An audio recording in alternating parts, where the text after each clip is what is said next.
slow ahead. I can go slow ahead. Come on down and chum some of this shit. They actually made 3 mechanical sharks for the movie. One of which you see here, which is which the replica I'm going to show you is based off of this particular model, where the right side of the shark is actually scooped out. They built 3 of them, like I said, in California in a freshwater tank. There, it worked perfectly. They were so happy with the job they did. They shipped them out to Martha's Vineyard, dropped them in the ocean. The salt water just ate up the pneumatics and the circuitry, everything inside. And that's why the shark didn't work half the time, which is why Spielberg had to come up with showing the barrels to represent where the shark was, the dock, when it was pulling the dock, and ended up making the movie. So kudos to you, Spielberg. After filming, this full-bodied replica ended up in a junkyard in Sun Valley, California, which is where it hung for years, just getting cooked by the sun. And I'm not sure when this picture was taken, but I think it looked a lot worse. When they finally had it taken down, as you can see here, they got it on a crane.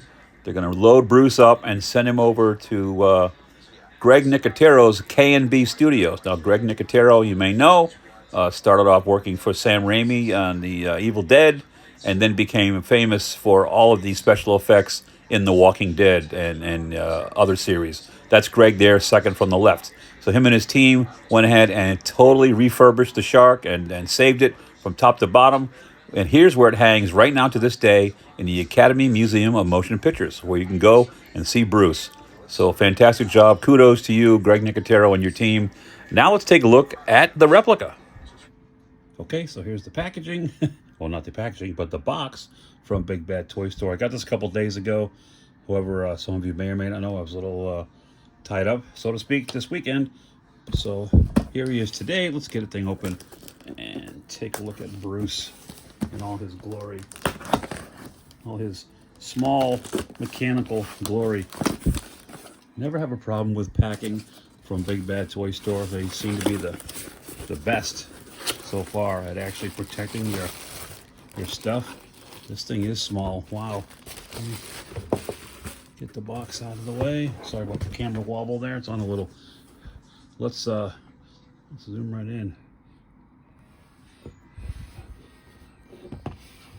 So there it is. Jaws, mechanical shark, scaled prop replica,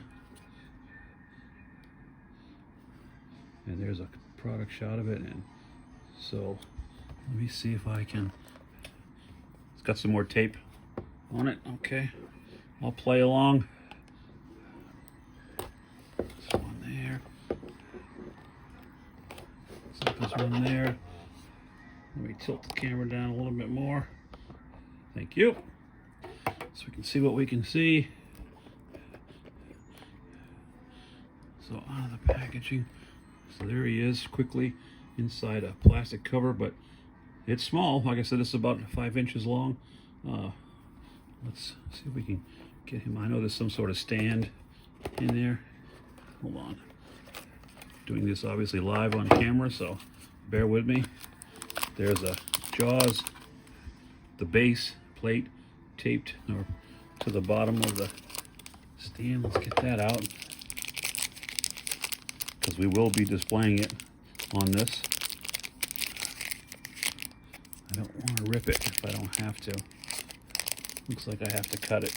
All right. Give me a second. Bear with me, guys. A little off camera slicing and dicing. Oh, something just fell. That's a piece of the plastic base. Okay, so here you have, of course, the logo. There's supposed to be 2 plastic pieces that sit in here. One fell out immediately, which I assume just plugs in here.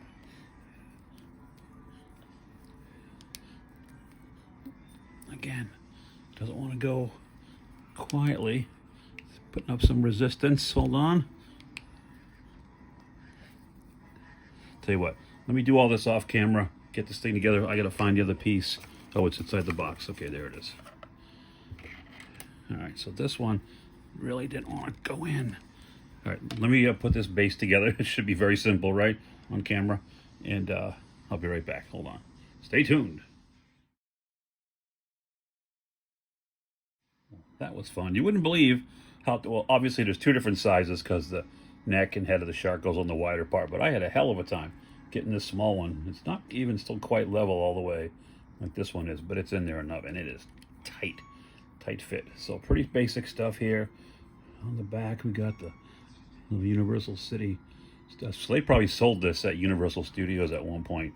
It was a little pricey, but let's get old Bruce up and out of the packaging. So here's the one side, the full side. Again, this was what they called the right to left shark. So on screen underwater, at least it was supposed to be, they hardly showed it that much. You saw it when it passed by the cage, when Hooper was in the cage. This is the right to left shark. So the one side is visible and the other side is all scooped out. So they did one this way, they did a left to right shark, and then they had a full one, which is the one they pulled with a boat this way and lines underneath. And I guess they took out the lines somehow because you didn't see him. But when he swam by the orca at the beginning, it's a 20-footer, 25, 3 tons on him. It was the full-size shark. So anyway, let's take a look at Bruce. There's those famous jowls, of course. Got that very, very recognizable dorsal fin. And the nip, the little nick in the back of his tail. The gray with the gray on top and the sort of off-white on the bottom. Let's take a look at, so there's just a little bit of detail in the mouth, solid red with the teeth sculpted there. And of course, the real reason for getting this is to display it this way. So I'm gonna put this down below and put a picture of it up above here so you can see what they did is they really duplicated the mechanics inside. And again, they built this thing in a tank, in a freshwater tank in California, and it worked great. I mean, the head went back and forth, up and down, the jaws of course closed, the tail would go, they could make it dive and up. They put the thing actually on like a gimbal, like an arm that attached underneath there so they could rock it back and forth, and it was like a sled on the bottom of the ocean. In this case it was up in Martha's Vineyard. Worked in about 20 to 25 feet of water, so that they had the crane actually coming out the bottom and again the sled. And when the shark worked, which was very, very seldom, it worked great. But again, the salt water of the ocean just got inside here and just chewed up all the pneumatics and everything that were inside. So that was why Steven had to come up with, the shark was constantly broken, and Steven had to come up with a different way to make his movie. So the thing with the barrels was totally from him to basically show you, represent where the shark was. So when you saw those barrels or heard that music, the song, that's when Bruce was definitely present. So it saved the film because actually it left the shark out of it. He was more of a mystery. Most of the movie you can see too was filmed right at the water's edge, at the water level. You're looking right up, so you don't see what's below. They developed a new system, box, if you will, for the camera to sit down inside. So they kept the film dry, but they could still film right at the surface of the water. And that created that tension also, because of course you saw people up above, trying to swim or run away, and you couldn't see. You didn't know what was right there. And that it just added to the height of the suspense of the movie. So it was brilliant. And it was done out of necessity because this thing did not work when it was supposed to. So let's set him down on his new permanent home. And there you go. It says just like that. Nothing too fancy. Again, it's a little bit pricey, but being a Jaws fan, I had to have it, and now I'm happy that I do. It's quality. It's high quality. It's made of metal. You can feel a little bit of weight. Besides the assembly of that stupid, silly base, which should have been so simple, it's a win-win for me. So there you go. That's the Jaws mechanical shark replica. I purchased mine at Big Bad Toy Store. I get a lot of stuff from Big Bad. I highly recommend them. Again, best shipping in the business. You can take advantage of their pile of loot, which means you can order something, pre-order something, and have it set aside. When 2 or 3 things arrive together, then they ship it all in one flat rate shipping, which again, they do that just $4 for anything, $4. I mean, you can't beat that. McFarlane, pay attention. So Big Bad Toy Store is definitely doing it right. So I recommend them, and I have a link to them below all my videos. So there you go. There's Bruce, the mechanical shark. This is Gary with Gary's Grails saying, never forget, your grails are out there. You'll find them. I'll see you next time. See you at the beach.